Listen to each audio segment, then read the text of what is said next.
from one RPG straight to another. As you guys know, I absolutely love Horizon Zero Dawn. The gameplay, the story, the visuals, pretty much everything about that game was just an enjoyable experience overall. After playing that, I really was curious to see what other RPGs I may possibly like, and the one that immediately pops into mind is NieR Automata. Or is it Automata? Automata? How the fuck do you say that? Automata. Right, so NieR Automata was a recommendation, but what really piqued my interest was not the fact that it was recommended to me, it was actually because of the music. I'm not joking. So anyway, it's finally here, I can take a look at it, so let's see what's up. Alright, so Platinum Games were in charge of development for this one, and I may not have played a game by them, but I've heard of their good reputation for producing high quality titles such as the Bayonetta series and Metal Gear Rising, so my hopes were high.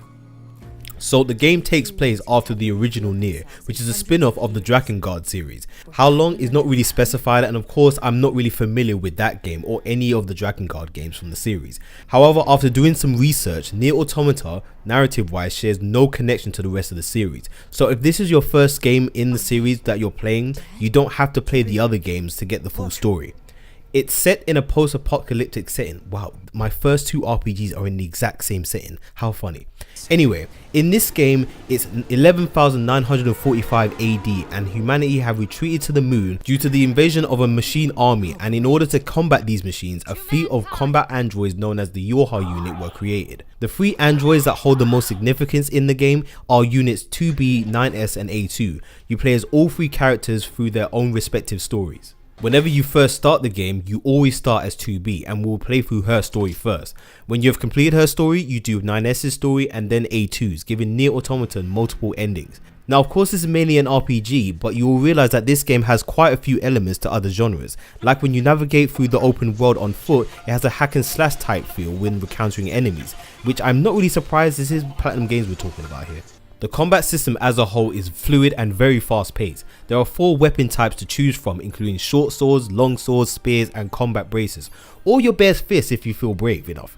New weapons can be obtained through skill shops and by completing certain side quests. There's also this robot companion known as a pod, which always follows you, that allows you to glide across large distances, and multiple long range attacks such as bullets and lasers. You can have 2 weapons at a time and are able to mix and match between weapons, but this is only for 2B and A2, whilst 9S only uses 1. The reason for that is because of 9S's abilities to hack into other machines. Once you've executed a hack, you become this cute little spaceship and have to shoot down the barriers to get to this spherical core. Once that's destroyed, enemies will take a lot of damage. Hacking is ridiculous. You wouldn't believe how many machines you can just one-shot by doing this. However, while I find this concept sick and fun to do when I evade and then destroy them from the inside, but I'm a bit disappointed that that's the only thing I can do. I mean, the guy's a hacker for fuck's sake. Why can't I take control of some of them? Why can't I get them to fight alongside me or anything like that? Now that I think about it, it's the exact same problem I had with Horizon Zero Dawn, but at least this shit doesn't happen in the game. Anyway, it's not a huge deal as I think that the hacking does enough to make 9S stand out, but still man, that's a missed opportunity. Alright, so for the other two, you can equip 2 weapons at once for light and heavy attacks, and since you are able to use 2 weapons, you can come up with some intense combos which can also be charged for increased damage, and to add to that is a very responsive countering system. If you see an enemy about to attack you, you can quickly sidestep out of the way and then attack straight after with no hindrance in between. You can even evade multiple times for those arseholes who have more than one attack pattern. Even when you are attacked, you quickly bounce back up to keep on fighting. What I'm trying to say is not much in this game breaks the pace, which in turn leads to consistent fluidity within the gameplay. Another example of how fluid the gameplay is are the shoot 'em up sections. There are times when you get on these flying mech units and take to the skies. During these sections you can go from a fixed shooter that gives a Space Invaders type feel in one part to a multi-directional shooter giving 360-degree movement in the next. This is a perfect transition as it happens so quickly that it doesn't break the pace in the slightest, and I can say that for when you're back on foot and shifting between a 3D and 2D perspective, it's very seamless. In terms of character progression, you do that by collecting these plug-in chips scattered across the map and in enemies once you defeated them. Plug-in chips are upgradable attributes such as increased damage, defenses, health and other cool upgrades. These can also be stacked to increase the value if you have more than one. If you die though, you will respawn at the last place you save because NieR Automata doesn't have a fucking autosave system. Instead, you need to locate these abandoned vending machines across the map and save your progress there, including places like the desert. Yep, you heard me correctly, in the desert. And be sure to recover your previous body when you die, because you lose all your plug-in chips in the process, and the only way to get it back is by going to the exact spot that you died at and recovering it. And please don't die again before retrieving it, because you will lose all your upgrades you equipped. Yes, every last one. And oh shit, did that piss me off when I was right next to my body and was about to retrieve it, and then please, just try not to do this, please. It hurts just looking back at the footage.